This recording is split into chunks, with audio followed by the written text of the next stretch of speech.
Welcome to the Cheating Secrets channel. We hope you enjoy today's story. Uncle D, Aunt Alice, and Mom are going out for the weekend. Interesting. Was my nephew Sean asking me, or just informing? They called me Daniel, but my nieces and nephews shortened my name. I liked it. Alice really won't be home this weekend, so I just had to lock up at night. In the middle of the day, my phone beeped several times. Reluctantly, I checked it and found a couple of messages from Alice. She and Rod had pooled their money to buy an antique side table they hoped to resell for a good profit, but they ended up spending the money, so they would just window shop until the next night train home. Attached was a photo, a small brown table with thin, ornate legs and a couple of drawers hidden under the lid. It looked antique, and it looked damn ugly. It certainly looked out of place in the hotel room they shared, which seemed to be furnished with the standard, cheap as possible hotel furniture, worn and battered. More interesting were the 19th century town clock visible through the window, and what looked like Morris dancers in the square in front of them. Well, at least they'll have some form of entertainment, though I doubt Morris dancing. Men dressed as peasants with bells on their legs, dancing in circles and seemingly threatening each other with sticks, can be considered entertainment. I chuckled to myself. As far as I could tell, they hadn't yet made a profit on anything they'd bought, but they truly loved antiquing, and they spent every couple of months together on weekends, buying junk and trying to resell it as treasures. I didn't mind. It gave me a carefree weekend, and they were always excited and happy about the possibility of discovering a lost Chippendale or Hepplewhite. Shaking my head at my wife's eternal optimism, but being a skeptic, I examined her antique table. I browsed the internet, found it, and discovered it was probably worth about £20. A 1970s knockoff in cheap French style. An antique store in another city was selling a similar one for $30, including delivery costs. The ladies would incur significant losses in this case. I sighed. They both loved their treasure hunts, but it seemed to cost much more than it brought in profits, and the junk they couldn't sell always decorated our home. Then I smirked. Such a mistake meant that Alice would soon try to make it up to me with a grand gesture of love, which was always welcome. She was a bit quiet and subdued for a while, but then she would try to wheedle some money out of me for their next weekend getaway. Hell, I didn't really object. She could have been out having girls' nights, which I would have objected to because that would have made her an unhappy wife. Dabbling in antiques with her sister-in-law was as safe as spending a night in a bingo hall. I didn't mind subsidizing her hobby to a certain extent, and I told her so from the start. But when they and Rod traveled hundreds of miles to tiny villages to see if they had decent shops, I ended up with a huge gas bill. When I complained, they decided it would be cheaper to rent a room in one of the hotels in the area and use it as a base. One night turned into two every 3 months, and they were as happy as hens with a brood of chicks. Alan, my brother, was a bit of a grump and moaned for a while, but Rod somehow managed to convince him, so he smiled and stopped grumbling about the need to share expenses. Of course, I couldn't figure out how she made him so accommodating. This adventure would cost them both £40 out of their weekend budget, spent on the dubious pleasure of window shopping and dancing with Morris dancers. I shook my head and chuckled again. Eventually, I grabbed my coat off the rack and went for a walk. The day was cold and brisk, and it was a good thing I took my coat. When I returned home, I carelessly threw it on the rack. As always, it fell to the floor. This always annoyed me because the hooks were too short, and the coat always fell to the floor unless hung very carefully. I remembered seeing something very similar in my previous searches and wondered how much Alice could get for the coat rack if I insisted on getting rid of it. Perhaps she could make a profit, which would be nice. Oddly, when I approached the computer and began browsing other antique photographs, I couldn't recall any details of the coat rack. I returned, stared at it for some time, then went back to my desk to try again. Nothing. I photographed the coat rack on my phone, deciding to place it next to my monitor as a reference. But as soon as I looked at the photo, it suddenly became clear in my memory. Returning to the computer, I browsed through images of coat racks. Pages flashed as I clicked the mouse. There were 3 photographs from 3 different stores, so the chances that it was a rare antique were so slim, and Eagle's droppings would be sky high. Damn! One of the stores on the image search page advertising a coat rack was the same one that sold Alice's table. I shook my head. Every minute a sucker is born, and this store clearly knew about it. In the product list, I saw a photograph of a mug they had bought last weekend. A huge mug with an image of a royal wedding on it. There was the mug, and there was the name of the store selling it. 3 items, bought by enterprising entrepreneurs, were available in the same store, Taylor's Antiques in Harlington. Once is interesting, twice a coincidence, thrice warrants investigation. If the women visited different areas every weekend in search of rare and unique items, the chances of buying 3 items also available in one store were pretty slim. And if their purchases were available everywhere, they must have realized they couldn't profit. I went around the house searching for other items my wife hadn't yet passed on to some other youngster. Within a few minutes, I had photographed a jewelry box that played a melody while a ballerina spun every time the lid was lifted, a brass snuff box with a decent etching on the lid, and a presumed Victorian dressmaker's mannequin that now adorned our spare room. The jewelry box turned out to be so common that I could have bought 3 within a 5-kilometer radius of our home, while the other 2 were not as widespread. However, all 3 were listed on a website, Taylor's Antiques. This was very strange because the store was located in Harlington in Bedfordshire, and the hotel the women had booked was just outside Ashford in Kent, where there were plenty of antique shops. It wasn't that far from each other, about 100 miles or so, but all of Greater London was in between. Something was clearly suspicious.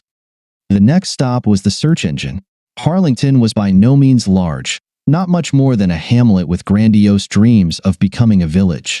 The photos from this page depicted a dreary little cluster of houses, pubs, and shops, though the clock tower on the tiny village hall was unique. There were enough details in the photos to identify the tower as the same one from the photo that Alice and Rod had sent me. So what the devil were they doing there? There was something about the village's name, something nagging that my memory recognized but refused to detail. After trying various things to jog my slow brain, I finally checked the telephone prefix online and found hundreds of names listed in that area. Sighing, I began to click through. Suddenly, one name popped up. Talbot, S. Mr. 1472, Sandon Road, Harlington, 809 to 476. Talbot, Chris Talbot, him or his brother Callum. The Talbot twins, more famously known as the Tospit twins when we were still in school, were potential bullies. They were low-level scoundrels from the lower class who mocked their own lives, even challenged my brother and me, trying to take our girlfriends in our penultimate year at school. They were 2 years older than Alan and 3 years older than me, but a year behind me in school, having spent a couple of years in a correctional facility. Alan and I didn't back down, and the confrontation took place behind the bike sheds. As always happened when a school fight occurred secretly, the area was overly excited with spectators. The Tosspots treated it like some kind of championship fight and seemed to emulate Rocky Balboa, shadowboxing, and running in small circles. Alan and I just watched them from the other end of the open square in the center of the crowd. We had a plan, and behaving like sugar-high 5-year-olds wasn't part of it. The 2 girls at the center of this chaos were among a group of girls on the side, in a neutral zone between the 2 factions, which was disappointing. It would have been slightly more encouraging to know that they at least supported our side. The twins were big, with sturdy homegrown muscles, pumped from years of forced labor on their stepfather's farm. So when they attacked, we smartly pulled out cricket bats we had hidden in the bushes, and after we swung a couple of times, they no longer wanted to fight. I wasn't a fool. I sold telecommunications equipment, mostly to government agencies, which definitely knew what they wanted. Essentially, all they really needed was someone to hold their hands while they signed contracts, which didn't require great intellect. No, I wasn't an intellectual, but I could figure out what was going on. The pattern was quite simple. I thought for a moment, then called my brother. After some discussion, Alan agreed with my conclusions. Our wives had been cheating on us with the Talbots for a couple of years. My older brother was furious. However, my feelings perplexed me. I was angry with Alice for her infidelity, especially since she regularly interacted with idiots who were so far beneath her in class and quality, but I was not suffering. I was hurt, but not devastated, and I felt deep disappointment in her choices, but not despair. I no longer felt like playing online games, and since the rain had stopped, I decided to walk to the store and bought a pint of milk instead. I found myself staring at the beer shelves, craving a liter or two of Newcastle's finest brown ale. Unfortunately, I returned home to have a cup of tea and some chocolate snacks, lost in my thoughts. I was astonished when my phone rang. Yes, hello? Daniel? Alice's voice. Is that you? Yes. What do you want, Alice? Your brother just came over. I was surprised. He had acted much sooner than I had expected. What did he say? He didn't say a word. He just stood there. His face was so red I thought he was having a heart attack. Then he hit Rhoda so hard that she fell and dragged her out of the room. Should I call the police? Are you sure you want to shed light on everything? I think it will expose your little secret, won't it? Or did you really think Alan's actions came out of nowhere, that he just woke up and decided to take his dissatisfaction with life out on Rhoda? This time, the pause was even longer. What do you mean? She finally asked. Alice, this is beneath you. You should have realized the moment Alan showed up at the hotel miles from where you were supposed to be that we knew all about your disgusting little sex weekends. A faint sob sounded, and I could vividly picture her sitting on the bed in a robe. Her face was pink, her eyes red from tears. However, I felt little sympathy. Hell, for all I knew, she could be dressed in a sheer satin nightgown, comfortably reclining with a glass of champagne and a broad smile. I'm sorry. I sighed heavily. Yes, we all are sorry. And what good are your apologies to us? So what do we do now? She asked quietly after a long silence. We do nothing. I'll probably find myself another place to live unless you want to move and live with venereally diseased brothers and sisters. God, no. She declared decisively. Seems like you're clearly not thrilled about them. So, was it just for sex? Did I no longer float your boat? Got tired of Mr. Vanilla? Well, yes and no. What? Does that even make sense? I love you, and I enjoy making love to you, but they are the complete opposite of you in every way, and that made it thrilling.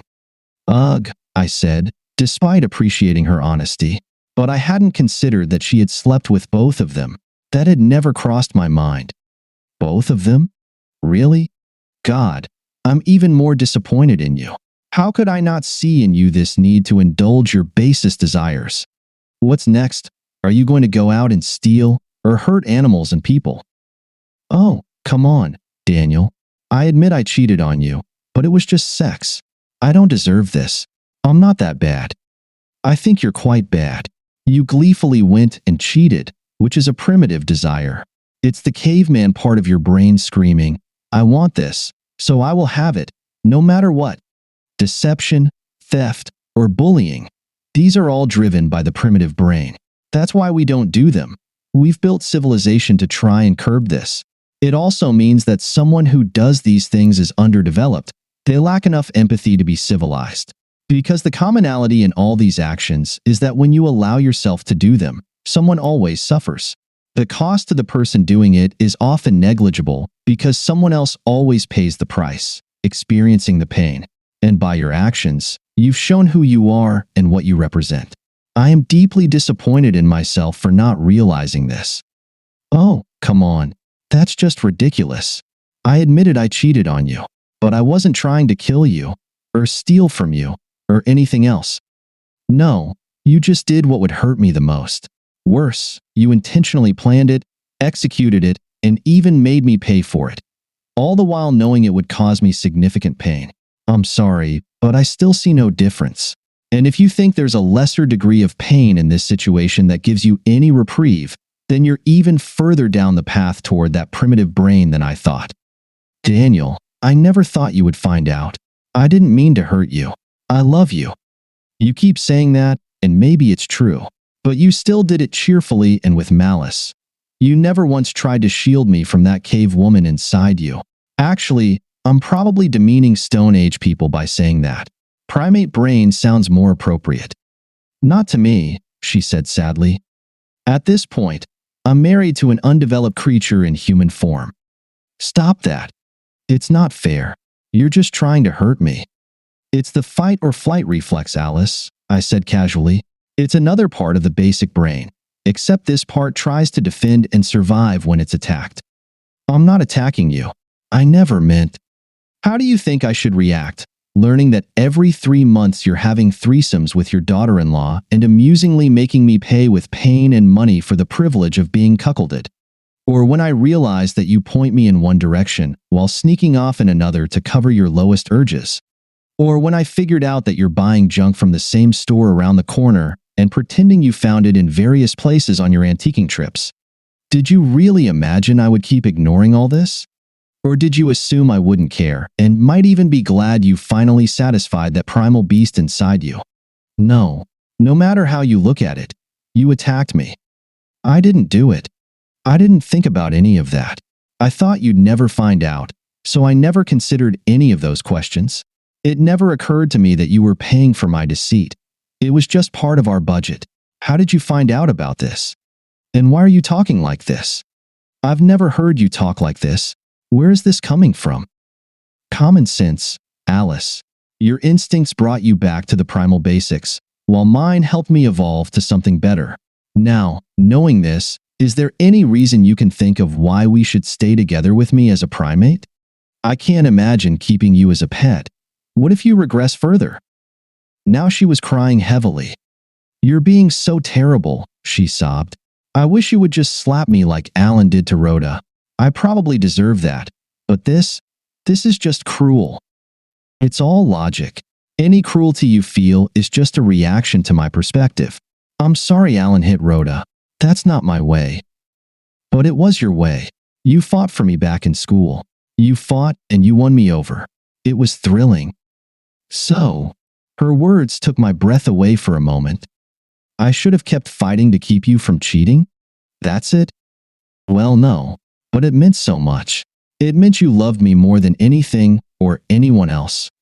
Then let me ask you this. Who did you fight for me? There was a long silence as she realized the untenable position she had put herself in. I'm sorry, Daniel. I'm so sorry.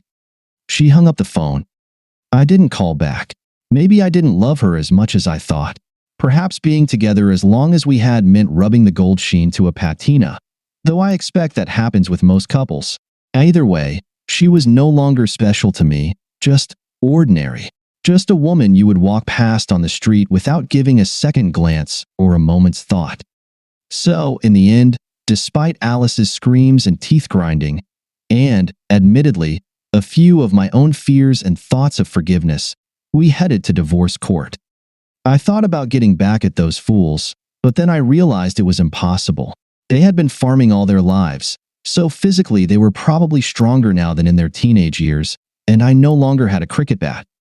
More importantly, a closer look at the maps revealed that their crops were probably mostly mud, and the farmhouse they shared with 2 wives and a horde of raggedly dressed children looked more like the remains of a gypsy camp than anything else. I couldn't do anything to make their lives worse. I suppose the quarterly visits from my wife and daughter-in-law to their village were probably the highlights of their miserable lives. Christmas, Easter, Guy Fawkes Night, and New Year's all rolled into 2 nights. Perhaps that's why the Morris dancers showed up for the celebration. Alice and I amicably agreed on the division of property for the divorce, although I absolutely insisted that she keep all the junk she had brought home from their antiques and continue to rent the house. I moved out and found my own place.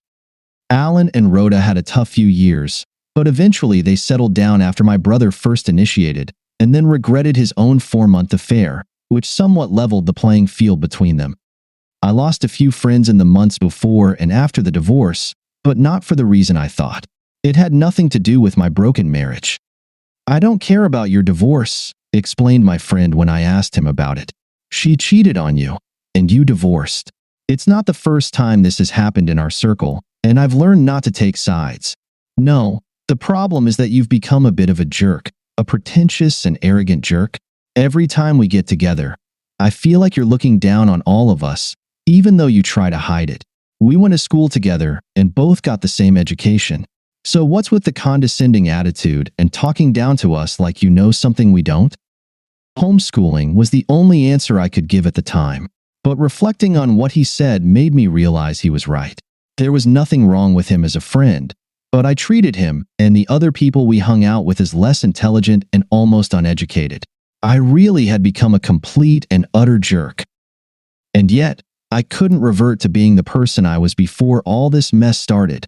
A blissfully ignorant cuckold who just easily skimmed through life, barely making a ripple. I couldn't do that for them, and I didn't try to do it for myself. I refused to be that person anymore. I left my old life behind. After several months of wandering around Britain, I moved on, eventually traveling the world and making a living in various countries as an English, history, or geography teacher. I spent many hours on my laptop when I arrived, learning the local languages. In Taiwan, I met and fell in love with a petite university professor. She was a local, and her real name was Mei Lin, meaning beautiful and delicate, which was quite fitting. However, like many Taiwanese, she also had an English name, and Kitty was the name she usually responded to, perfectly matching her personality. She was beautiful to look at, but initially, she was prickly and distant. However, once we got to know each other better, she became playful and always affectionate. She enjoyed being petted and caressed like a delicate kitten when sitting on my lap or lying on me, small enough for us both to be perfectly comfortable. All her other preferences were quite human, and I treated her accordingly, so we were a perfect match for each other. After we got married and moved to Australia, my nieces and nephews, whether alone or together, came to visit us in Sydney whenever they found free time from their vacations. Sean was pleased that I could discuss his astrophysical research and rocket technology developments with him. As for Alice, it would be nice to imagine that she withered and unhappily died without me. No, she eventually met and married a farmer who was not a Talbot, raised a foster family, and is quite content with a normal life. In the end, I apologized to her for calling her names during that phone call. I assured her that she was not genetically backward or a mean criminal, just a greedy, spiteful, and selfish individual. For some reason, she didn't take it as an apology, but I felt no need to continue. I heard that she no longer deals in antiques, and all the furniture in her house is as new as they can afford. Memories are not always pleasant. Thank you for being with us and listening until the end. If you found it interesting, please subscribe, give us a like, and leave your comments. And we'll see you on the Cheating Secrets channel.